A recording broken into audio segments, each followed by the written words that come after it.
ಇನ್ನ ಕೆಲವೊಬ್ರು ಹೇಳ್ತೀರಾ ಭಯ ಪಡಿಸ್ಬೇಡಿ, ಯಾಕೆ ಭಯ ಪಡಿಸ್ತೀರಾ ಜನರನ್ನ ಅಂತ. ಭಯ ಭಕ್ತಿ ಇದೆರಡು ಜನರನ್ನ ಬದಲಾಯಿಸುತ್ತೆ. ಇದೆರಡು ಇಲ್ಲ ಅಂದ್ರೆ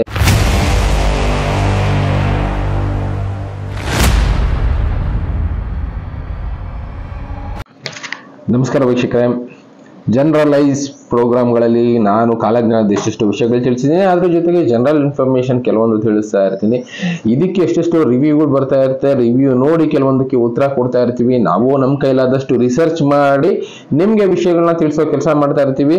100% ಟ್ರೂತ್ ಇರುತ್ತೆ ಅನ್ನೋದನ್ನ ನಾನು ಗ್ಯಾರಂಟಿಯಾಗಿ ಹೇಳೋದಿಲ್ಲ. ಒಂದು 80% ಅಂತೂ ನಾವು ರಿಸರ್ಚ್ ಮಾಡಿ ಹೇಳಿರ್ತೀವಿ. ಒಂದು 10 to 20% ಕೆಲವೊಂದು ಆಡ್ ಆನ್ ಆಗಿರ್ಬೋದು. ಏನಕ್ಕೆ ಅಂದ್ರೆ ಬರ್ದಿರೋರು ಇಲ್ಲ ಹೇಳಿರೋರು ಹೇಳುವಾಗ ಇಲ್ಲ ಬರೆಯುವಾಗ ವೇರಿಯೇಷನ್ ಆಡ್ ಆನ್ ಆಗೇ ಇರುತ್ತೆ. ಅದಕ್ಕೆ ನಾನು ಹೇಳಿದ 100% ಯಾವುದೇ ವಿಷಯ ಆಗಲಿ ನಂಬೋದು ಸ್ವಲ್ಪ ಕಷ್ಟ ಆಗುತ್ತೆ. ಒಂದು 80% ತನಕ ಸತ್ಯ ಅದರಲ್ಲಿ ಇದ್ದೇ ಇರುತ್ತೆ. ಬೆಂಕಿ ಇಲ್ಲದೆ ಹೊಗೆ ಆಡೋದಿಲ್ಲ ಅಂತಾರಲ್ಲ, ಅದೇ ರೀತಿ ಇಲ್ಲಿ ವಿಷಯಗಳು ಯಾವುದೂ ಸುಳ್ಳಲ್ಲ. ಅದರಲ್ಲಿರೋ ವಿಷಯಗಳ ಅರ್ಥಗಳನ್ನ ತಿಳ್ಕೊಳ್ತಾ ಹೋಗ್ಬೇಕು. ಅವಾಗ ಮಾತ್ರ ಅದರಲ್ಲಿರುವಂಥ ವಿಷಯ ನಮ್ಗೆ ಅರ್ಥ ಆಗುತ್ತೆ. ಇನ್ನು ಮೇನ್ ಮ್ಯಾಟ್ರ್ ಬರೋದಾದ್ರೆ ಕಮೆಂಟ್ಸ್ ರಿವ್ಯೂ ನಾನು ತುಂಬಾ ಸಲ ಮಾಡಿದ್ದೀನಿ. ಈಗಲೂ ಕೂಡ ಕೆಲವೊಂದು ಸಲ ಕಮೆಂಟ್ ರಿವ್ಯೂ ಮಾಡಬೇಕಾಗತ್ತೆ, ಜನಕ್ಕೆ ಅರ್ಥ ಮಾಡಿಸ್ಬೇಕಾಗತ್ತೆ. ಕೆಲವೊಬ್ಬರಿಗೆ ಕೆಲವಷ್ಟು ಪ್ರೋಗ್ರಾಮ್ಗಳು ಇಷ್ಟ ಆಗದೆ ಇರಬಹುದು, ಕಾಲಜ್ಞಾನ ಅಂದ್ರೆ ಇಷ್ಟ ಆಗದೆ ಇರಬಹುದು, ಇನ್ನು ಕಾಲಚಕ್ರದ ಬಗ್ಗೆ ಬೇಡ ಅನ್ನಿಸ್ಬೋದು, ಅವರು ಟೈಮ್ ಪಾಸ್ ಬೇಕು ಅನ್ಸ್ಬೋದು. ಅಂಥವ್ರು ಎಷ್ಟೆಷ್ಟು ಪ್ರೋಗ್ರಾಮ್ಗಳಿದೆ ನೀವು ನೋಡ್ಕೊಳ್ಳಿ. ಇನ್ನು ನಾವು ರಿಸರ್ಚ್ ಮಾಡೋದು ಕೆಲವೊಬ್ರಿಗೆ ಇಷ್ಟ ಆಗ್ಬೋದು. ಫ್ಯೂಚರ್ ಹೇಗೆ, ನಾವು ಇಷ್ಟೊಂದು ಮಾಡ್ತಾ ಇದೀವಿ, ಸಂಪಾದನೆ ಮಾಡ್ತೀವಿ, ನೆಮ್ಮದಿ ಇಲ್ಲ, ಇನ್ನ ಬೇರೆ ಬೇರೆ ಯೋಚನೆಗಳು ಕಾಡ್ತಾ ಇರುತ್ತೆ. ಅಂಥವ್ರಿಗೆ ಇಂಥದ್ದು ಯೂಸ್ ಆಗ್ಬೋದು ಅನ್ನೋ ಒಂದು ಕಾರಣದಿಂದ. ಪ್ಲಸ್ ಕಾಲಜ್ಞಾನಿಗಳು ಬರ್ದವರು ಸುಮ್ಮನೆ ಹೊತ್ತು ಬರ್ದಿರೋದಿಲ್ವಲ್ಲ, 16 ವರ್ಷ ಧ್ಯಾನ ಮಾಡಿ ಜ್ಞಾನ ಸಂಪಾದನೆ ಮಾಡಿ ಬರ್ದಿರ್ತಾರೆ ಅಂದ್ರೆ ಅದಕ್ಕೊಂದು ಬೆಲೆ ಇರುತ್ತಲ್ವಾ. ನಮ್ಮ ದೇಶದಲ್ಲಿ ಅಂತ ಅಲ್ಲ, ಬೇರೆ ಬೇರೆ ದೇಶದಲ್ಲೂ ಇಂಥದ್ದೆಲ್ಲ ಇದೆ. ಅವುಗಳ ಬಗ್ಗೆ ಅಧ್ಯಯನ ಮಾಡ್ತಾ ಇರ್ತಾರೆ. ಕೆಲವೊಬ್ರು ಅದನ್ನ ಜನಕ್ಕೆ ತಿಳಿಸಿ ಎಚ್ಚರಿಸೋ ಕೆಲಸ ಮಾಡ್ತಾ ಇರ್ತಾರೆ. ಇನ್ನ ಕೆಲವೊಬ್ರು ಹೇಳ್ತೀರಾ ಭಯ ಪಡಿಸ್ಬೇಡಿ, ಯಾಕೆ ಭಯ ಪಡಿಸ್ತೀರಾ ಜನರನ್ನ ಅಂತ. ಭಯ ಭಕ್ತಿ ಇದೆರಡು ಜನರನ್ನ ಬದಲಾಯಿಸುತ್ತೆ. ಇದೆರಡು ಇಲ್ಲ ಅಂದ್ರೆ ಜನ ಬದಲಾಗೋದಿಲ್ಲ. ಒಂದು ಸ್ಟ್ರಿಕ್ಟ್ ಗೌರ್ಮೆಂಟ್ ರೂಲ್ಸ್ಗಳು ಭಯ ಅಂತದಿದ್ರೆ ಜನ ಒಳ್ಳೆ ದಾರಿಗೆ ಹೋಗ್ತಾರೆ. ಭಕ್ತಿ ಮಾರ್ಗದಿಂದ ಕೂಡ ಜನ ಒಳ್ಳೆ ದಾರಿಗೆ ಹೋಗ್ತಾರೆ. ಈ ಎರಡು ದಾರಿ ಇಲ್ಲ ಅಂದ್ರೆ ಜನ ಯಾವ ದಾರಿನಲ್ಲಿ ಹೋಗ್ತಾರೆ, ಅವ್ರ ಮನಸ್ಸಿಗೆ ಬಂದಿದ್ದ ದಾರಿಗೆ ಹೋಗ್ತಾರೆ. ಅದು ಯಾವ ತರ ಆಗುತ್ತೆ, ಕಾಡು ಪ್ರಾಣಿಗಳ ರೀತಿ ಆಗುತ್ತೆ. ಅಂಥದ್ದು ಆಗಬಾರ್ದು ಅನ್ನೋದಕ್ಕೋಸ್ಕರ ಎಚ್ಚರಿಸೋ ಕೆಲಸ ಮಾಡ್ತಾ ಇರ್ತೀವಿ. ಇಲ್ಲಿ ಭಯ ಪಡಿಸೋ ಕೆಲಸ ನಾವು ಮಾಡ್ತಾ ಇಲ್ಲ. ಅರ್ಥ ಮಾಡ್ಕೊಳ್ಳಿ. ಕೆಲವೊಬ್ರಿಗೆ ಹಂಗ ಅನ್ಸಿರ್ಬೋದು. ಕಮೆಂಟ್ಸ್ಗಳು ನಾನು ಓದ್ತಾ ಇರ್ತೀನಿ, ಅದರಲ್ಲಿ ಇರೋದನ್ನ ನಾನು ನಿಮ್ಗೆ ತಿಳಿಸೋ ಪ್ರಯತ್ನ ಮಾಡ್ತಾ ಇರ್ತೀನಿ. ಯಾವುದೇ ವಿಷಯ ಆಗ್ಲಿ ಭಯ ಪಡೋದಕ್ಕೆ ಹೋಗ್ಬಿಡಿ. ಆದ್ರೆ ನಾವು ಮಾಡೋದಕ್ಕೆ ಮುಂಚೆ ಒಂದು ಮೈಂಡಲ್ಲಿ ಅದಿರುತ್ತಲ್ಲ, ಹೌದು ನಾನು ಇದು ಮಾಡ್ತಾ ಇದ್ದೀನಿ ಸರಿನಾ ತಪ್ಪಾ ಅಂತ ಯೋಚನೆ ಮಾಡುವಂತ ಒಂದು ಎಚ್ಚರಿಕೆ ಕೊಡುತ್ತಲ್ಲ, ಅಂತ ಸಿಚುಯೇಷನ್ ಕ್ರಿಯೇಟ್ ಮಾಡೋ ಕೆಲಸ ನಾವು ಮಾಡ್ತಾ ಇದೀವಿ ಅಷ್ಟೇ. ಇನ್ನ ಕಮೆಂಟ್ ರಿವ್ಯೂಗಳ ಬಗ್ಗೆ ಮಾತಾಡೋದಾದ್ರೆ ನಾವು ಎಷ್ಟೆಷ್ಟು ಪ್ರೋಗ್ರಾಮ್ಗಳಲ್ಲಿ ತಿಳಿಸ್ತಾ ಇರ್ತೀವಿ. ಕಾಲಜ್ಞಾನದಲ್ಲಿ ಈ ತರ ಹೇಳಿದ್ರು, ಈ ತರ ಬರ್ದಿದ್ರು ಅಂತ. ಅದರಲ್ಲಿ ಮಂಟೇಸ್ವಾಮಿ ಕಾಲಜ್ಞಾನದ ಒಂದು ಎಕ್ಸಾಂಪಲ್ ಕೊಟ್ಟು ಹೇಳಿದ್ವಿ. ಶಿವಲಿಂಗದ ಮೇಲೆ ಕಾಲಿಡ್ತಾ ಇದ್ದಾರೆ, ದೇವತೆಗಳ ವಿಗ್ರಹಗಳ ಮೇಲೆ ಕಾಲಿಡ್ತಾ ಇದ್ದಾರೆ, ದೇವಸ್ಥಾನಗಳೆಲ್ಲ ಲೆಕ್ಕಕ್ಕೆ ಇಲ್ಲ ಅನ್ನೋ ಮಟ್ಟಕ್ಕೆ ಆಗೋಗ್ತಾ ಇದೆ. ಸ್ವಾಮೀಜಿಗಳು ಕೆಲವೊಬ್ರು ಒಳ್ಳೆ ಸ್ವಾಮೀಜಿಗಳಿದ್ದಾರೆ, ಒಳ್ಳೆ ರೀತಿಯಲ್ಲಿ ದಾರಿನ ತೋರಿಸ್ತಾ ಇದೆ ಬಿಡಿ. ಇನ್ನ ಮೂಢರು, ಕಳ್ಳರು, ಕಪಟರು ಅಂತಾರಲ್ಲ, ಅಂತ ಸ್ವಾಮೀಜಿಗಳು ದುಡ್ಡು ಮಾಡೋದಕ್ಕೋಸ್ಕರ ಏನು ಬೇಕಾದ್ರೂ ಮಾಡ್ತೀವಿ ಅನ್ನೋರು ತುಂಬಾ ಜನ ಇದ್ದಾರೆ. ಅಂತವ್ರನ್ನ ಈಗ ನಮ್ಮ ಜನ ಯಾವ ರೀತಿ ಶಿವಲಿಂಗದ ಮೇಲೆ ಕಾಲಿಟ್ಟಿದ್ರು ಪೂಜೆ ಮಾಡ್ತಾರೆ ಅಂದ್ರೆ ಅಂತವ್ರನ್ನ ಏನಂತ ಹೇಳ್ಬೇಕು ಅಂತ ನಾನು ಪ್ರಶ್ನೆ ಮಾಡೋ ಕೆಲಸ ಮಾಡ್ತಿರ್ತೀನಿ. ನಮ್ಮ ಜನ ಮಿತಿ ಮೀರಿ ಹೋಗಿದ್ದಾರೆ. ಇದನ್ನೇ ಹೇಳ್ತಾ ಇದ್ದಿದ್ದು. ಅಧರ್ಮ ಅನ್ಯಾಯ ಜೊತೆಗೆ ಒಂದು ಪ್ರಕೃತಿನಲ್ಲಿ ಒಂದು ಎನರ್ಜಿ ಅನ್ನೋದಿರುತ್ತೆ. ಆ ಎನರ್ಜಿನ ಎಲ್ಲಿ ತುಂಬಿರ್ತಾರೆ, ದೇವಸ್ಥಾನಗಳಲ್ಲಿ ತುಂಬಿರ್ತಾರೆ, ಅಲ್ಲಿರುವಂತ ವಿಗ್ರಹಗಳಲ್ಲಿ ತುಂಬಿರ್ತಾರೆ. ಅಲ್ಲಿ ಹೋದಾಗ ನಮ್ಗೊಂದು ಶಾಂತಿ ಸಿಗುತ್ತೆ, ಮನಸ್ಸಿಗೆ ಏನೋ ಒಂದು ಬದಲಾವಣೆ ಸಿಕ್ತು ನಮ್ಮ ಲೈಫಲ್ಲಿ ಅನ್ಸುತ್ತೆ. ಅಂಥದ್ದನ್ನ ಹಾಳು ಮಾಡ್ತಾ ಇದ್ದಾರೆ ಜನರೇ. ಅವರ ಲೈಫನ್ನ ಅವರೇ ಹಾಳು ಮಾಡ್ಕೊಳ್ತಾ ಇದ್ದಾರೆ. ನಮ್ ಗುಂಡಿ ನಾವೇ ತೊಡ್ಕೊಳ್ತೀವಿ ಅಂತಿರಲ್ಲ, ಆ ರೀತಿ ಇಲ್ಲಿ ಆಗ್ತಾ ಇರೋದು. ಈ ಬುದ್ಧಿ ಹೇಳ್ಬೇಕಾದಂತ ಸ್ವಾಮೀಜಿಗಳು, ಪುರೋಹಿತರು, ಬೇರೆ ಬೇರೆ ಸಾಧು ಸಂತರುಗಳು, ಇವರೆಲ್ಲ ಇವತ್ತು ಕಳ್ಳತನ, ಕಪಟತನ, ದುಡ್ಡುಗೋಸ್ಕರ ದಂಧೆ ಮಾಡ್ಕೊಂಡ್ಬಿಟ್ಟಿದ್ದಾರೆ ದೇವಸ್ಥಾನಗಳನ್ನ. ಇದರಿಂದ ಏನಾಗುತ್ತೆ, ಮುಂದೆ ಒಂದು ದಿನ ಜನ ಅವರ ತೋಡ್ಕೊಂಡಿದ್ದಾಳಕ್ಕೆ ಅವರೇ ಬೀಳ್ಬೇಕಾಗತ್ತೆ. ಒಳ್ಳೆ ವ್ಯಕ್ತಿಗಳಿದ್ದಾರೆ, ಅಂಥವ್ರನ್ನ ಫಾಲೋ ಮಾಡಿ ತಪ್ಪಲ್ಲ, ಒಳ್ಳೆ ದಾರಿ ತೋರಿಸ್ತಾರೆ. ಯಾರನ್ನ ಫಾಲೋ ಮಾಡ್ತಾ ಇದೀವಿ, ಯಾಕೆ ಫಾಲೋ ಮಾಡ್ತಾ ಇದೀವಿ ಅಂತ ತಿಳ್ಕೊಂಡು ಫಾಲೋ ಮಾಡಿ ಅಷ್ಟೇ ನಾನು ಹೇಳೋದು. ಇನ್ನು ನಿಮಗೆ ಬಿಟ್ಟಿದ್ದೀನಿ, ನೀವು ಯಾರನ್ನಾದ್ರೂ ಫಾಲೋ ಮಾಡಿ, ಯಾರು ಕಾಲ್ಗಾದ್ರೂ ಬೀಳಿ. ಆದ್ರೆ ಧರ್ಮ ಸಂಪ್ರದಾಯ ಅಂತ ಒಂದೊಂದು ಮಾಡಿದ್ದಾರೆ ಅಂದ್ರೆ ಅದಕ್ಕೊಂದು ಅರ್ಥ ಇರುತ್ತೆ. ಅದನ್ನ ಯೋಚನೆ ಮಾಡಿ ಫಾಲೋ ಮಾಡಿ ಅಷ್ಟೇ. ಕಮೆಂಟ್ಸ್ ಗಳಲ್ಲಿ ವೆರಿ ನೈಸ್ ಇನ್ಫಾರ್ಮೇಶನ್ ಅಂತ ಆಗ್ತಾ ಇದೀರಾ ತುಂಬಾ ಜನ. ಈ ವಿಷಯಗಳು ಅಧ್ಯಯನ ಮಾಡ್ತಾ ಇರೋರು ತುಂಬಾ ಜನ ಇರೋದ್ರಿಂದ ಅವ್ರಿಗೆ ಈ ವಿಷಯಗಳು ಇಷ್ಟ ಆಗಬಹುದು. ಅಂತವ್ರು ನೋಡಿ ಒಂದ್ 4 ಜನಕ್ಕೆ ತಿಳಿಸ್ಕೊಡಿ. ಇದರಿಂದ ಯಾರಿಗೂ ಲಾಸ್ ಇಲ್ಲ, ಕಳ್ಕೊಳ್ಳುವಂಥದ್ದು ಏನು ಇಲ್ಲ. ನಾವ್ ಇದ್ರಲ್ಲಿ ಏನ್ ದುಡ್ಡನ್ನ ಕಳ್ಕೊಳ್ತೀವಲ್ಲ, ಇನ್ನೊಂದ್ ಏನಾದ್ರು ಕಳ್ಕೊಳ್ತೀವ, ಮನಸ್ಸಿಗೆ ಒಂದು ನೆಮ್ಮದಿ ಸಿಗುತ್ತೆ. ಓಕೆ, ಈ ತರ ಮುಂದೆ ಆಗಬಹುದು ಅಂದ್ರೆ ನಾವು ಎಚ್ಚರಿಕೆಯಿಂದ ಏನ್ ಮಾಡ್ಕೋಬಹುದು ನಮ್ ಕೈಲಾದಷ್ಟು ಅನ್ನೋ ಒಂದು ಯೋಚನೆಯಲ್ಲಿ ಆ ದಾರಿನಲ್ಲಿ ಹೋಗೋ ಪ್ರಯತ್ನ ಮಾಡ್ತೀವಿ ಅಷ್ಟೇ. ಅದನ್ನ ಬಿಟ್ಟು ಕಳ್ಕೊಳ್ಳೋಂಥದ್ದು ಏನಿಲ್ಲ. ಕಳ್ಕೊಳ್ಳೋಂಥದ್ದು ಇದ್ದಿದ್ರೆ ನೋಡೋದಕ್ಕೆ ಹೋಗ್ಬಿಡಿ. ಏನ್ ಬುಡೆ ಬಿಡ್ತಿರೋ ಗುರುವೇ ದೇವರು ನೋಡ್ಲಿ ಅಂತ ಹೇಳ್ತಾ ಇದಾರೆ. ಇಲ್ಲಿ ಬುಡೆ ಅನ್ನೋದಕ್ಕಿಂತ ನಾನು ಆಸ್ಟ್ರಾಲಜರ್ ಒಬ್ರು ತಿಳಿಸಿರುವಂತ ವಿಷಯಗಳನ್ನ ತಿಳಿಸಿದ್ದೀನಿ. ಆಸ್ಟ್ರಾಲಜಿ ನಂಬಲ್ಲ ಅನ್ನೋರು ಪ್ರೋಗ್ರಾಮ್ಗಳಲ್ಲಿ ನಿಮ್ಗೆ ಹೇಳೋ ವಿಷಯಗಳು ಅರ್ಥನೇ ಆಗಿರೋದಿಲ್ಲ. ನೀವು ಡೇಟ್ ಆಫ್ ಬರ್ತ್ ಮೇಲೆ ಆಸ್ಟ್ರಾಲಜಿ ಅದು ಇದು ಎಲ್ಲ ಕೇಳ್ತಾ ಇರ್ತೀರಾ. ಇನ್ನು ದೇವಸ್ಥಾನಕ್ಕೆ ಹೋಗ್ತೀರಾ ಅಂದ್ರೆ ಈ ವಿಷಯಗಳನ್ನು ನಂಬೋದು. ಅಲ್ಲಿ ಹೇಳಿರೋರು ನಾನಲ್ಲ, ಆಸ್ಟ್ರಾಲಜರ್ಗಳೇ ಹೇಳ್ತಾ ಇರೋದು. ಈ ರೀತಿ ಗ್ರಹಗಳ ಕೂಟ ಅನ್ನೋದು ಏರ್ಪಡ್ತಾ ಇದೆ. ಈ ತರ ಏರ್ಪಟ್ಟಾಗ ಯಾವ ರೀತಿ ಬದಲಾವಣೆ ಆಗುತ್ತೆ ಪ್ರಕೃತಿನಲ್ಲಿ ಅನ್ನೋದನ್ನ ಅರ್ಥ ಮಾಡ್ಕೊಳ್ಳಿ. ಮುಂದೆ ತುಂಬಾ ವಿಚಿತ್ರ ಸಂಗತಿಗಳು ಪ್ರಕೃತಿನಲ್ಲಿ ನಡೆಯುತ್ತೆ ಅಂತ ನಾನು ಹೇಳಿಲ್ಲ, ಆಸ್ಟ್ರಾಲಜರ್ಗಳು ಹೇಳಿರೋದು. ಆ ವಿಷಯ ನಿಮ್ಗೆ ತಿಳಿಸಿದ್ದೀನಿ. ಕೆಲವೊಬ್ಬರಿಗೆ ಇದು ಬುಡೆ ಅಂತ ಅನ್ಕೋಬಹುದು. ನಾನು ಅದೇ ಹೇಳಿದ್ನಲ್ಲ, ಮೈಂಡ್ ಸೆಟ್ ಕೆಲವೊಬ್ರಿಗೆ ಇರುತ್ತೆ, ಏನೇ ಇದ್ರು ಒಂದು ಕಮೆಂಟ್ ಮಾಡ್ಬೇಕು ಅಂತ. ನಾನು ನನ್ನ ಪ್ರೋಗ್ರಾಮ್ಗಳು ಹಾಕಿದಾಗ ನೋಡ್ತಾ ಇರ್ತೀನಿ. ನಾನು ಕೆಲವೊಂದು ರಿವ್ಯೂಸ್ಗಳು ನೋಡಿ ಅದ್ರ ಮೇಲೆ ರಿಪ್ಲೈ ಕೊಡ್ತಾ ಇರ್ತೀನಿ. ಇಲ್ಲಿ ಯಾವುದೇ ವಿಷಯ ಬುಡೆ ಅಂತ ಅನ್ಕೊಳ್ಳೋರಿಗೆ ನಾವೇನು ಹೇಳೋದಕ್ಕಾಗೋದಿಲ್ಲ. ಅವರು ಮನಸ್ಸಿಗೆ ಇಷ್ಟ ಬಂದ್ರೆ ನೋಡ್ಬೇಕು ಅನ್ಸಿದ್ರೆ ನೋಡಿ, ಇಲ್ಲ ಅಂದ್ರೆ ತಲೆ ಕೆಡಿಸ್ಕೊಳ್ಳೋದಕ್ಕೆ ಹೋಗ್ಬಿಡಿ. ನಿಮ್ಗೆ ಟೈಮ್ ಪಾಸ್ಗೆ 108 ಪ್ರೋಗ್ರಾಮ್ ಇರ್ಬೋದು, ಆದ್ರೆ ಒಂದು ಎಚ್ಚರಿಕೆ ಕೊಡೋ ಕೆಲಸ ನಮ್ಮದು. ಕೆಲವೊಂದು ಸಲ ನಮ್ಗೆ ಗೊತ್ತಿಲ್ಲದೆ ಅಂತ ಕೆಲಸ ಮಾಡ್ತಾ ಇರ್ತೀವಿ. ಏನೋ ಆ ದಾರಿನಲ್ಲಿ ನಮ್ಗೆ ಕರ್ಕೊಂಡು ಹೋಗ್ಬಿಡುತ್ತೇನೋ ಪ್ರಕೃತಿನೋ ಇಲ್ಲ ಯಾವುದೋ ಒಂದು ಶಕ್ತಿ.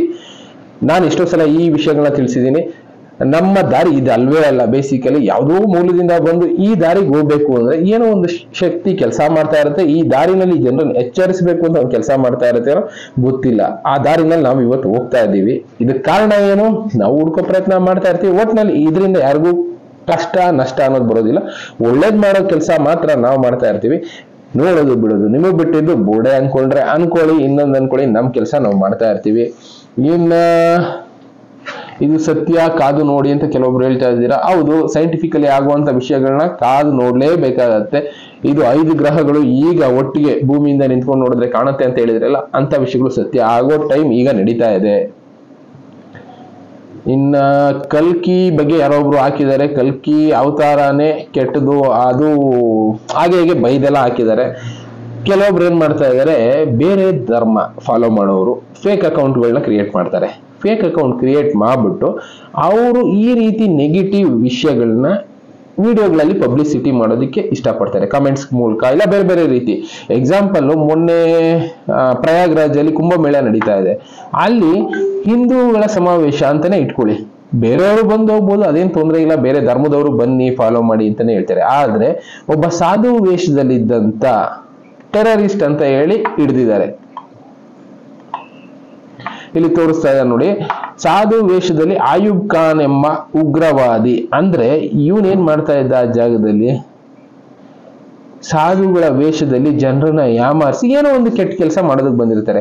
ಇಂಥದ್ದು ಆಗುತ್ತೆ ಅಂತ ಅಲ್ಲಿರೋ 4 ಜನ ಏನ್ ಮಾಡ್ತಾರೆ, ಎಚ್ಚರಿಸೋ ಕೆಲಸ ಮಾಡ್ತಾರೆ ಪೊಲೀಸ್ನವರು. ಆ ಪೊಲೀಸವರು ಅವ್ರನ್ನ ಹಿಡಿಲಿಲ್ಲ ಅಂದಿದ್ರೆ ಬೇರೇನೋ ಆಗಿರೋದು, ಅನಾಹುತಗಳು ಸಂಭವಿಸೋದು. ಅಂತ ಅನಾಹುತ ನಡೀದೇ ಇರೋ ಹಾಗೆ ಎಚ್ಚರಿಸೋ ಕೆಲಸ ಯಾರೋ ಒಬ್ರು ಮಾಡ್ತಾ ಇರ್ತಾರಲ್ಲ, ಅಂತ ಕೆಲಸ ಮಾಡ್ತಾ ಇರೋದು ನಾವು ಕೂಡ ಅಷ್ಟೇ, ಅರ್ಥ ಮಾಡ್ಕೊಳ್ಳಿ.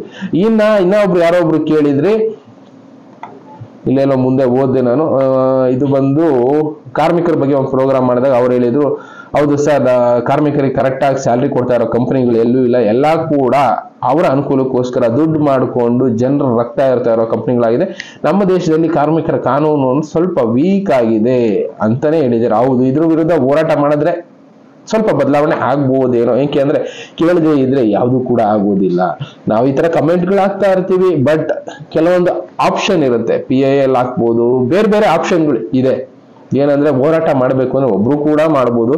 ಕೋರ್ಟ್ ಅಲ್ಲಿ ನ್ಯಾಯ ಬೇಕು ಅಂತ ಕೇಳೋದಕ್ಕೆ ಯಾರು ಬೇಕಾದ್ರೂ ಹೋಗ್ಬೋದು. ಆದ್ರೆ ಅದಕ್ಕೆ ಧೈರ್ಯ, ಟೈಮು, ಕೈಯಲ್ಲಿ ಸ್ವಲ್ಪ ದುಡ್ಡು ಇರ್ಬೇಕಷ್ಟೇ. ಅವು 3 ಇತ್ತು ಅಂದ್ರೆ ಯಾರನ್ನ ಬೇಕಾದ್ರೂ ನಾವು ಪ್ರಶ್ನೆ ಮಾಡೋ ಅಧಿಕಾರ ನಮಗ್ ಸಿಗುತ್ತೆ.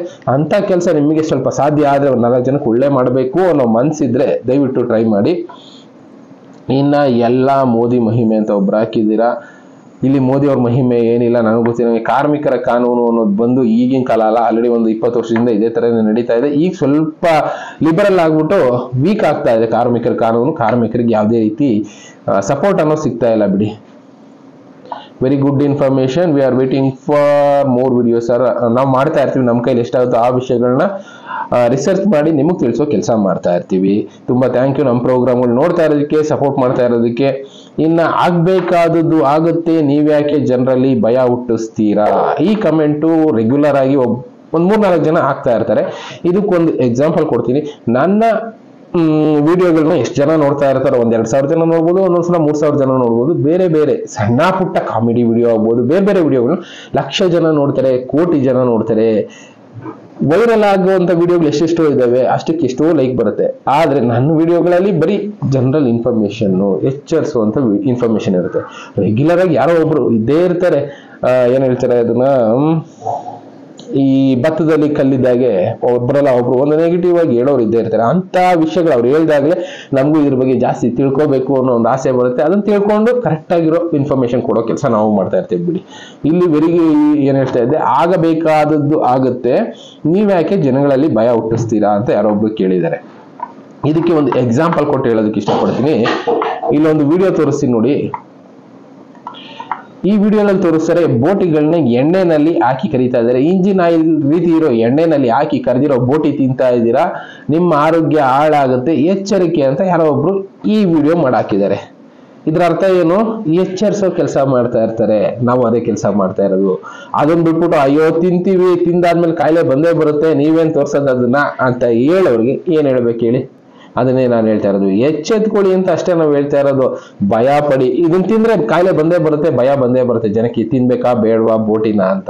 ಆದ್ರೆ ನಮ್ ಜನ ತಿಂತಾರಲ್ವಾ, ಅವ್ರನ್ನ ತಡೆಯೋದಕ್ಕಾಗುತ್ತಾ? ಕಡಿಮೆಗೆ ಏನ್ ಸಿಗುತ್ತೆ, 5 ರೂಪಾಯಿಗೆ ಸಿಗುತ್ತಾ, ಹೋಗಿ ತಗೊಂಡ್ಬಿಡೋಣ ತಿನ್ಬಿಡೋಣ ಅಂತಾನೆ ಯೋಚನೆ ಮಾಡ್ತೀವಿ. ಆದ್ರೆ ಇಲ್ಲಿ ಈ ತರ ಆಗ್ತಾ ಇದೆ ಅಂತ ಗೊತ್ತಿದ್ರು ತಿಂತೀವಿ ಅಂದ್ರೆ ಏನ್ ಮಾಡೋಣ? ಆದ್ರೆ ಒಂದ್ 4 ಜನ ಏನ್ ಮಾಡ್ತಾರೆ, ಅಯ್ಯೋ ಯಾವ ಎಣ್ಣೆನ ಕರೆದಿರ್ತಾರೋ, ಮೊದಲೇ ವಿಡಿಯೋ ಎಲ್ಲ ತೋರಿಸಿದರೆ ಈ ತರ ತಿಂದ್ರೆ ಕಾಯಿಲೆ ಬರುತ್ತೆ ಅಂತ, ತಿನ್ನೋದು ಬೇಡ ಅಂತ. 100 ಜನದ್ರೆ ಒಂದ್ 5 ಜನನಾದ್ರೂ ತಿನ್ನೋದು ಬಿಡ್ತಾರಲ್ಲ, ಒಳ್ಳೆ ದಾರಿಗೆ ಹೋಗ್ತಾರಲ್ಲ, ಅಂತ ಪ್ರಯತ್ನ ನಮ್ದು ಕೂಡ.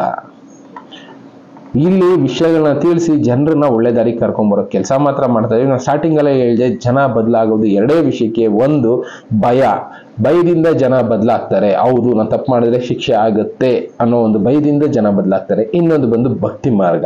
ಹೌದು, ನಾನು ಈ ದಾರಿನಲ್ಲಿ ಹೋದ್ರೆ ನನ್ಗೆ ಒಳ್ಳೇದಾಗುತ್ತೆ, ನಾನು ಫ್ಯೂಚರ್ಗೆ ಯಾರಿಗೋ ಒಬ್ರಿಗೆ ಮಾಡಿರ್ತಾ ಇರ್ತೀನಿ, ಎಕ್ಸಾಂಪಲ್ ಮಕ್ಳಿಗೆ ಮಾಡಿರ್ತಾ ಇರ್ತೀನೋ, ಇನ್ನೊಬ್ರಿಗೆ ಮಾಡಿರ್ತಾ ಇರ್ತೀನೋ, ಅವ್ರಿಗೆ ಇದು ಸಿಗುತ್ತೆ, ಇದರಿಂದ ಅವ್ರಿಗೆ ಒಳ್ಳೇದು ಸಿಗುತ್ತೆ ಅನ್ನೋ ಕಾರಣ ಭಕ್ತಿ ಮಾರ್ಗದಲ್ಲಿ ಸಿಗುತ್ತೆ. ಅದಕ್ಕೋಸ್ಕರನಾದ್ರೂ ಒಳ್ಳೆ ದಾರಿನಲ್ಲಿ ಜನ ಹೋಗ್ತಾರೆ. ಯಾವುದೇ ತಪ್ಪು ಮಾಡ್ಬೇಕು ಅನ್ನೋ ಒಂದು ಸಲ ಯೋಚನೆ ಮಾಡ್ತಾರೆ. 2ರಿಂದ ಮಾತ್ರ ಜನ ಬದಲಾಗ್ತಾರೆ, ಇಲ್ಲ ಅಂದ್ರೆ ಜನ ಬದಲಾಗೋದಿಲ್ಲ. ಅವ್ರ ಇಷ್ಟ ಬಂದಂಗೆ ಹೋಗ್ತಾ ಇರ್ತಾರೆ ಅಷ್ಟೇ. ಗಣರಾಜ್ಯೋತ್ಸವ ದಿನದ ಬಗ್ಗೆ ಒಂದು ಪ್ರೋಗ್ರಾಮ್ ಹಾಕಿದ್ದೀನಿ. ಅದರಲ್ಲಿ 1947 ಇದನ್ನ ಮಾಡ್ಬೇಕಾಗಿತ್ತು. ಈಗ ಇದನ್ನ ಮಾಡೋದಕ್ಕೆ ಬಿಡ್ತಾರಾ? ಹೊಡೆಯೋದಕ್ಕೆ ನೋಡ್ತಾರೆ. ಅಂದ್ರೆ ಅಖಂಡ ಭಾರತ ಆಗ್ಬೇಕಾಗಿದ್ದನ್ನ ಪೀಸ್ ಯಾವ ರೀತಿ ಮಾಡಿದ್ರು, ಮತ್ತೆ ಈಗ ಅಖಂಡ ಭಾರತದ ಕಡೆಗೆ ಒಂದು ಹೆಜ್ಜೆ ಆಗ್ತಾ ಇದ್ದಾರೆ ಮೋದಿ ಗೌರ್ಮೆಂಟ್ ಅಂತಾನೆ ಹೇಳ್ಬೇಕು. ಆದ್ರೆ ಅದನ್ನ ಮತ್ತೆ ಆಗೋದಕ್ಕೆ ಬಿಡಲ್ಲ ಅಂತಾನೆ ಇಲ್ಲಿ ಎಲ್ಲರೂ ಹೇಳ್ತಾ ಇರೋದು. ಇನ್ನ 100% ಇದು ನಿಜ. ವೀರಬ್ರಹ್ಮೇಂದ್ರ ಸ್ವಾಮಿಗಳು ಹೇಳಿದ್ರ ಪ್ರಕಾರ ಮಾರ್ಚ್ 29ನೇ ತಾರೀಕು ತುಂಬಾ ಜನ ಹೇಳಿದ್ದಾರೆ. ಡೇಟ್ ಎಲ್ಲೂ ಹೇಳಿರ್ಲಿಲ್ಲ. ಎಲ್ಲ ಹೇಳಿದ್ದೇನು ಅಂದ್ರೆ ಈ ಕ್ರೋಧಿನಾಮ ಸಂವತ್ಸರಗಳು 60 ವರ್ಷಕ್ಕೊಂದ್ಸಲ ಬರೋದ್ರಿಂದ ನಾವಿದೇ ಸಂವತ್ಸರ ಅಂತ ಒಂದು 80% ನಂಬೇಕಾಗುತ್ತೆ. ಕೆಲವೊಂದು ಸಲ ಸ್ವಲ್ಪ ವೇರಿಯೇಷನ್ ಇರ್ಬೋದು. ಯಾಕೆ ಅಂದ್ರೆ ಒಂದು 2 years ವೇರಿಯೇಷನ್ ಇದೆ ಅಂತ ಒಂದು ಲೆಕ್ಕಾಚಾರದಲ್ಲಿ ಇದೆ. ಎಕ್ಸಾಕ್ಟ್ ಆಗಿ ಇದೆ ಅಂತ ನಾವು ಹೇಳೋದಕ್ಕೆ ಆಗ್ತಾ ಇಲ್ಲ. ಕಾರಣ ಬಂದು ಮೊನ್ನೆ ನಾನು ಇನ್ನೊಬ್ಬರ ಹತ್ರ ಡಿಸ್ಕಸ್ ಮಾಡುವಾಗ ಗುರು ಗ್ರಹದ ಟ್ರಾವೆಲಿಂಗ್ ಮೇಲೆ, ಇನ್ನ ಬೇರೆ ಬೇರೆ ಗ್ರಹದ ಟ್ರಾವೆಲಿಂಗ್ ಮೇಲೆ ಇವರು ಬರ್ದಿರ್ತಾರೆ. 72 ವರ್ಷಕ್ಕೊಂದು ಸಲ ಕುಂಭಮೇಳ ಆದ ಮೇಲೆ ಮತ್ತೆ 12 ವರ್ಷಕ್ಕೊಂದ್ಸಲ ಕುಂಭಮೇಳ ನಡೆಯೋದಿಲ್ಲ. ಅಲ್ಲೇನಾಗುತ್ತೆ, 11 ವರ್ಷಕ್ಕೆ ಮತ್ತೆ ಕುಂಭಮೇಳ ನಡೆಯುತ್ತೆ. ಅಂದ್ರೆ ಗುರು ಟ್ರಾವೆಲಿಂಗ್ ಅಲ್ಲಿ ಸ್ವಲ್ಪ ವೇರಿಯೇಷನ್ ಇದೆ. ಆ ವೇರಿಯೇಷನ್ ಆಧಾರದ ಮೇಲೆ ನಂಬೋದಾದ್ರೆ ಕ್ರೋಧಿನಾಮ ಸಂವತ್ಸರ ಮುಂದೆನೂ ಇರ್ಬೋದು, ಇಲ್ಲ ಹಿಂದೆನೂ ಇರ್ಬೋದು. ಎಕ್ಸಾಕ್ಟ್ ಆಗಿ ಇದೆ ಅಂತ ಹೇಳೋದು ಕಷ್ಟ ಆಗುತ್ತೆ. ಬಟ್ ಇದೆ ಅನ್ಕೊಂಡ್ರೆ ಅವ್ರು ಹೇಳಿರೋ ಪ್ರಕಾರ ಈಗ ನಡೆಯುವಂತ ಸಮಯದಲ್ಲಿ ಶನಿ ಮೀನರಾಶಿಗೆ ಹೋದ ಮೇಲೆ ಭೂಮಿ ಮೇಲೆ ದೊಡ್ಡ ದೊಡ್ಡ ವಿನಾಶಗಳು ಸೃಷ್ಟಿಯಾಗುತ್ತೆ. ಅದು ಯಾವ ತರ ಬೇಕಾದ್ರೂ ಆಗಿರ್ಬೋದು, ಆಂತರಿಕ ದಂಗೆ ಆಗಿರ್ಬೋದು, ಯುದ್ಧ ಆಗಿರ್ಬೋದು, ಇಲ್ಲ ಪ್ರಕೃತಿ ವಿಕೋಪ ಆಗಿರ್ಬೋದು, ಇಂಥದ್ದೆಲ್ಲ ಸೃಷ್ಟಿ ಆಗುತ್ತೆ ಅನ್ನೋದು ಎಷ್ಟೆಷ್ಟೋ ಜನ ಬರ್ದಿದ್ದಾರೆ ಅಂದ್ರೆ ಅದಕ್ಕೊಂದು ಅರ್ಥ ಇರುತ್ತಲ್ಲ. ಇಲ್ಲ ಜನವಂತೂ ಸೇರ್ಸೋದಕ್ಕಾಗೋದಿಲ್ವಲ್ಲ. ಈಗ ಹೊಸದಾಗಿ ಆಗೋಗಿರೋದನ್ನ ಸೇರಿಸ್ಬೋದು ಬಿಡಿ. ಈಗ ಒಂದು 4 ತಿಂಗಳ ಮುಂಚೆ ಏನೋ ಒಂದು ಆಯ್ತು, ಇದನ್ನು ಕೂಡ ಬರ್ದಿದ್ರು ಅಂತ ಹೇಳ್ಬೋದು. ಆದ್ರೆ ಮುಂದೆ ಈ ತರ ಆಗುತ್ತೆ ಅಂತ ಹೇಳೋದಿದೆಯಲ್ಲ, ತುಂಬಾ ಕಷ್ಟವಾದ ಕೆಲಸ. ಅದರಲ್ಲಿ 100% ಆಗುತ್ತೆ ಅಂತ ನಂಬಿ ಅಂತ ನಾನು ಹೇಳೋದಿಲ್ಲ. ಒಂದು 80% ಚಾನ್ಸಸ್ ಇರುತ್ತೆ. ಡೇಟ್ ವೇರಿಯೇಷನ್ ಆಗ್ಬೋದು ಅಷ್ಟೇ.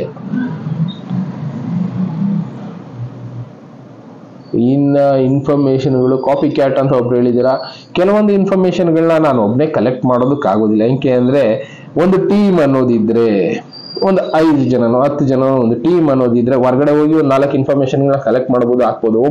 ಇಬ್ಬೊಬ್ಬರೇ ಕೆಲಸ ಮಾಡುವಾಗ ಬೇರೆಯವರು ಕೊಟ್ಟಿರುವಂಥ ಇನ್ಫಾರ್ಮೇಷನ್ಗಳನ್ನ ನಾವು ಕನ್ನಡದಲ್ಲಿ ಇಲ್ಲ ಬೇರೆಯವರು ಕೊಡುವಂಥ ಇನ್ಫಾರ್ಮೇಷನ್ಗಳನ್ನ ನಾವು ಟ್ರಾನ್ಸ್ಲೇಟ್ ಮಾಡಿ ನಿಮ್ಗೆ ತಿಳಿಸುವಂಥ ಕೆಲಸ ಮಾಡ್ಬೋದು.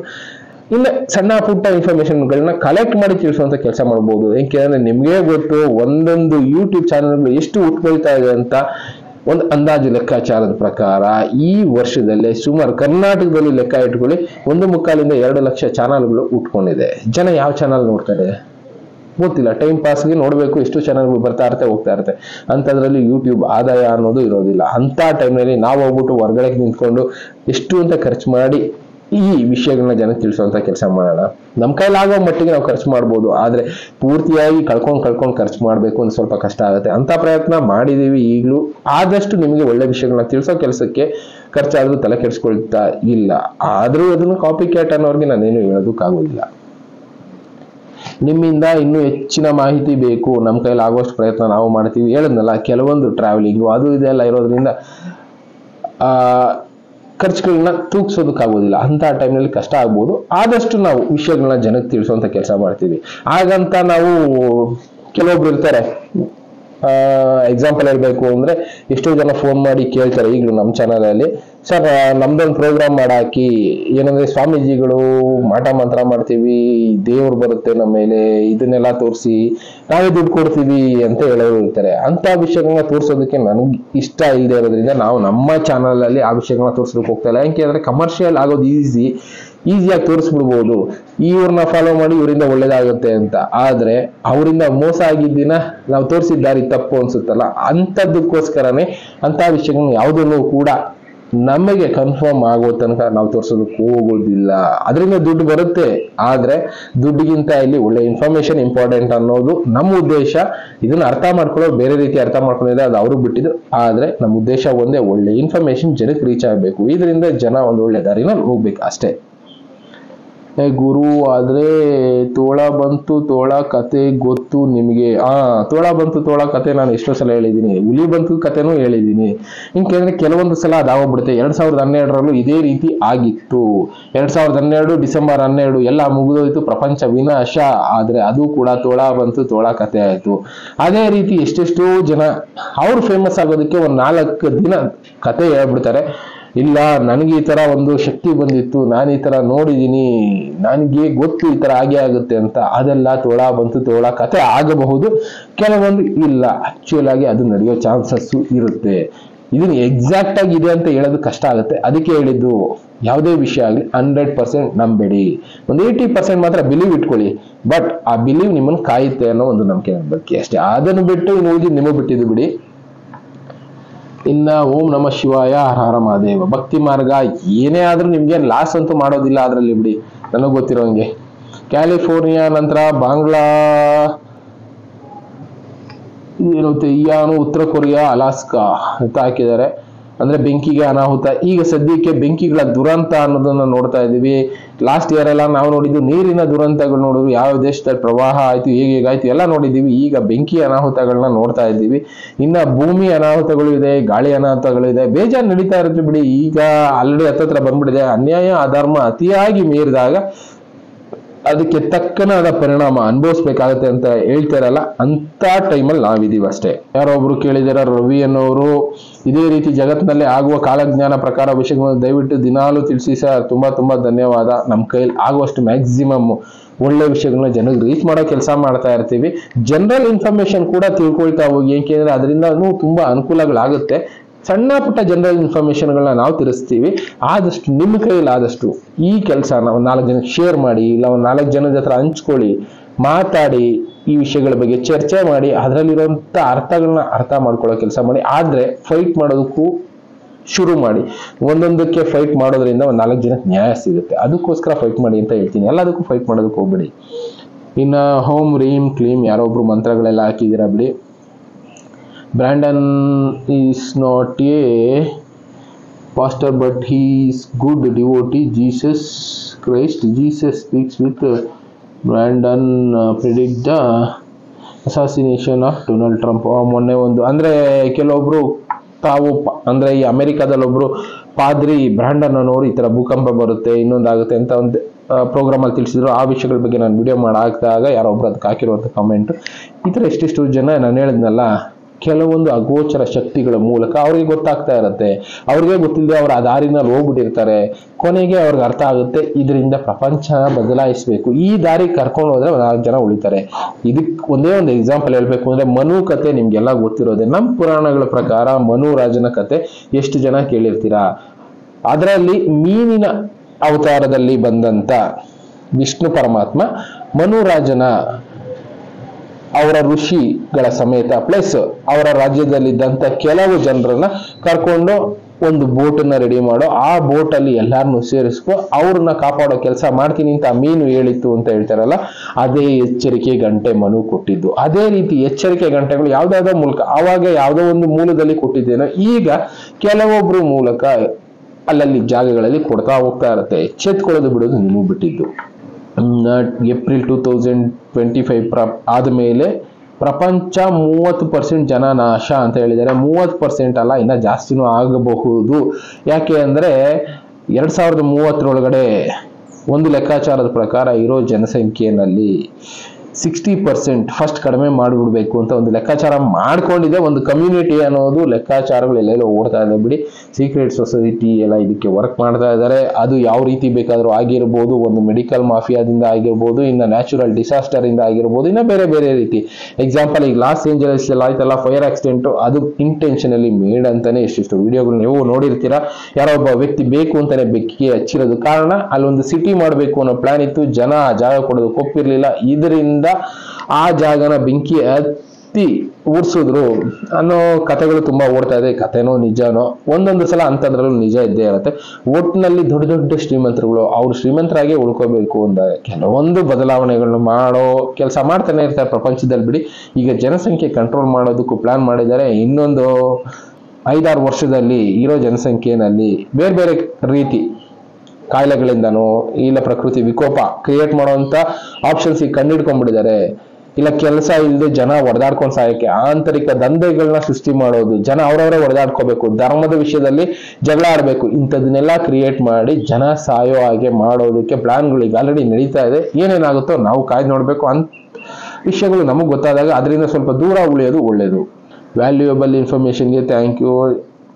ಓಕೆ, ನಾವು ನಮ್ಮ ಕೈಲಾದಷ್ಟು ಒಳ್ಳೆ ಇನ್ಫಾರ್ಮೇಶನ್ಗಳನ್ನ ಕೊಡ್ತೀವಿ. ಇಂಥ ದಿನಗಳು ಮನುಷ್ಯರಿಗೆ ಬಂದಾಗ ಮಂಟೇಸ್ವಾಮಿಗಳ ಕಾಲಜ್ಞಾನದ ಬಗ್ಗೆ ಇನ್ನೂ ಸ್ವಲ್ಪ ತಿಳಿಸಿ ಅಂತ ಹೇಳಿದಿರ, ಪ್ರಯತ್ನ ಮಾಡ್ತೀವಿ ನಮ್ಮ ಕೈಲೂ ಆಗುವಷ್ಟು. ತಲೆಗೆ ಬೇಡವಾದ ಹುಳ ಬಿಟ್ಟ. ಕನಕಪುರದ ದೇವಿಕಾ ರಾಣಿ ಅವರ ಎಸ್ಟೇಟ್ ಬಗ್ಗೆ ಮಾತಾಡಿದಾಗ ಯಾರೋ ಒಬ್ರು ಹಾಕಿರೋದು ತಲೆಗೆ ಬೇಡವಾದ ಹುಳ ಬಿಟ್ಟ ಅಂತ. ಏನಂದ್ರೆ ನಾವು ರಿಸರ್ಚ್ ಮಾಡ್ತಾ ಇರ್ತೀವಿ, ಕೆಲವೊಂದು ಸಲ ನಮಗೆ ಅವಕಾಶ ಸಿಗದೆ ಇರಬಹುದು, ಅಲ್ಲಿ ಹೋಗೋದಕ್ಕೆ ಯಾರೋ ಒಬ್ರಿಗೆ ಅವಕಾಶ ಸಿಗ್ಬೋದು. ನಾನು ಹೋಗಿ ಅಲ್ಲಿ ವಿಚಾರಿಸಿದಾಗ ಅಲ್ಲಿ ಹೇಳಿದ್ದು MLA MP ಲೆವೆಲ್ ಇಲ್ಲ DC ಲೆವೆಲ್ ಮೇಲ್ಗಡೆ ಇರೋರು ಯಾರೋ ಒಬ್ರು ಆ ಜಾಗಕ್ಕೆ ಬರ್ಬೋದು, ವಿಸಿಟ್ ಮಾಡ್ಬೋದು ಅಂತ. ನಮ್ಮಂತ ಕಾಮನ್ ಮ್ಯಾನ್ಗಳಿಗೆ ಅಲ್ಲಿ ಅಲೋ ಇಲ್ಲ. ವಿಡಿಯೋ ನೋಡಿರೋರು ಯಾರಾದ್ರೂ ಆ ಲೆವೆಲ್ ಅಲ್ಲಿರೋರು ಒಂದು ಚಾನ್ಸ್ ತಗೋಬಹುದೇನೋ, ಹೋಗಿ ಒಳಗಡೆ ಏನಿದೆ ಜನರಿಗೆ ತಿಳಿಸುವಂತ ಕೆಲಸ ಮಾಡ್ತಾರೇನೋ ಒಂದು ಕಾರಣದಿಂದ ಆ ವಿಷಯ ತಿಳಿಸಿದೀನಿ. ಸಾಧ್ಯ ಆದ್ರೆ ನಿಮಗೂ ಒಂದು 4 ಜನ ತಿಳಿಸಿ ಅಂತ ಲೆವೆಲ್ ಅಲ್ಲಿ ಯಾರಾದ್ರೂ ಇದ್ರೆ ಆ ಜಾಗದಲ್ಲಿ ಇರುವಂತ ವಿಷಯಗಳನ್ನ ಜನರಿಗೆ ತಿಳಿಸುವಂತ ಕೆಲಸ ಮಾಡ್ಬೋದು ಅಷ್ಟೇ. ಆ ಉದ್ದೇಶದಿಂದ ನಿಮ್ಮ ಕೈಯಲ್ಲಿ ಕೆಲಸ ಮಾಡಿಸ್ತಿದ್ದಾರೆ. ಅದೇ ಹೇಳಿದ್ವಿ, ಕೆಲವೊಂದು ಶಕ್ತಿಗಳು ಏನ್ ಕೆಲಸ ಮಾಡಿಸುತ್ತೆ ಅಂತ ಗೊತ್ತಾಗೋದಿಲ್ಲ. ನಾವು ತಿಳಿಸೋ ಕೆಲಸ ನಮ್ದು, ಕೇಳೋದು ಬಿಡೋದು ನಿಮಗೆ ಬಿಟ್ಟಿದ್ದು. ಕಂಟಿನ್ಯೂ ಮಾಡಿ ಸರ್, ನಾವು ಕಂಟಿನ್ಯೂ ಮಾಡ್ತೀವಿ ಬಿಡಿ, ಯಾರು ಏನಂದ್ರು ತಲೆ ಕೆಡಿಸ್ಕೊಳಕ್ ಹೋಗ್ಬಾರ್ದು.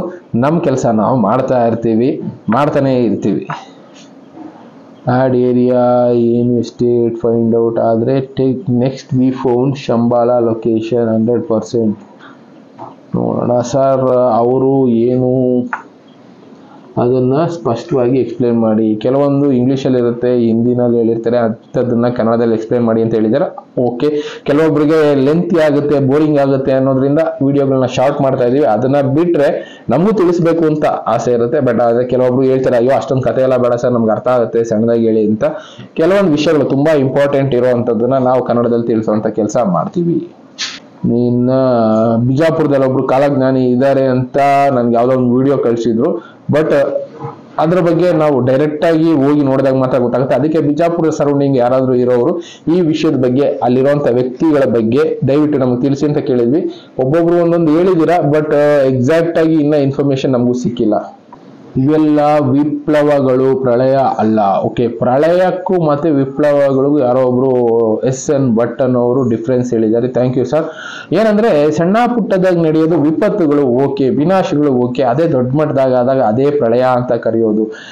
ಈಗ ಒಂದು ಸಣ್ಣ ಇರುವೆಗೆ ಒಂದು ಸಣ್ಣ ಪ್ರಪಂಚ ಇರುತ್ತೆ, ಅದು ನಾಶ ಆದ್ರೆ ಅದೇ ಅದಕ್ಕೆ ಪ್ರಳಯ ಇದ್ದಾಗೆ. ನಮಗೆ ಒಂದು ಹಳ್ಳಿ ಇರುತ್ತೋ, ಇಲ್ಲ ಒಂದು ಊರಿರುತ್ತೋ, ಒಂದು ಜಿಲ್ಲೆ ಇರುತ್ತೋ, ಇಲ್ಲ ಒಂದು ರಾಜ್ಯನೇ ಅನ್ಕೊಳ್ಳಿ, ಅದು ಪೂರ್ತಿ ಬೆಂಕಿ ಹತ್ತಿ ಉರಿದೋಯ್ತು, ನಾವು ಮಾಡಿದ್ದ ಸಂಪತ್ತೆಲ್ಲ ಕರ್ಗೋಯ್ತು ಅಂದ್ರೆ ನಾವು ಪ್ರಳಯ ಅಂತಾನೆ ಕನ್ಸಿಡರ್ ಮಾಡ್ಬೇಕಾಗತ್ತೆ. ಪ್ರಪಂಚದ ಬೇಜಾನ್ ಜಾಗ ಇದೆ, ಹೋಗಿ ಬದುಕೋತೀವಿ ಅನ್ನೋರ್ಗೆ ಓಕೆ. ಈ ಊರಲ್ಲೆಲ್ಲ ನಾನು ಅಮೆರಿಕಾದಲ್ಲಿ ಆಸ್ತಿ ಮಾಡಿದ್ದೀನಿ ಅನ್ನೋರ್ಗೆ ಓಕೆ. ಅದೇ ನಾವು ಈ ಊರಲ್ಲಿ ಒಂದು ಸಣ್ಣ ಮನೆ ಕಟ್ಕೊಂಡು ಇಷ್ಟೇಷ್ಟು ಜಾಗದಲ್ಲಿ ಬದುಕ್ತಾ ಇದೀವಿ ಅಂದಾಗ ಅದು ಪೂರ್ತಿಯಾಗಿ ನಾಶ ಆಯ್ತು ಅಂದ್ರೆ ಅದೇ ಪ್ರಳಯ. ಅರ್ಥ ಮಾಡ್ಕೊಳ್ಳಿ. ಆ ಅರ್ಥದಲ್ಲಿ ನಾವು ಹೇಳಿರ್ತೀವಿ, ನೀವು ಅರ್ಥ ಮಾಡ್ಕೊಂಡಿರೋ ಲೆವೆಲ್ ಇನ್ನ ದೊಡ್ಡ ಮಟ್ಟಕ್ಕೆ ಇರ್ಬೋದು, ಅಷ್ಟೊಂದು ದೊಡ್ಡವರಲ್ಲ, ಸಣ್ಣ ಪುಟ್ಟದಾಗಿ ಹೇಳ್ತಾ ಇರ್ತೀವಿ. ದಯವಿಟ್ಟು ಅರ್ಥ ಮಾಡ್ಕೊಳ್ಳಿ ಸರ್. ಇದು ಉಂಟೆ TV9 ಪ್ರಳಯದ ಬಗ್ಗೆ ಬಂದಿದೆ. ಓಕೆ,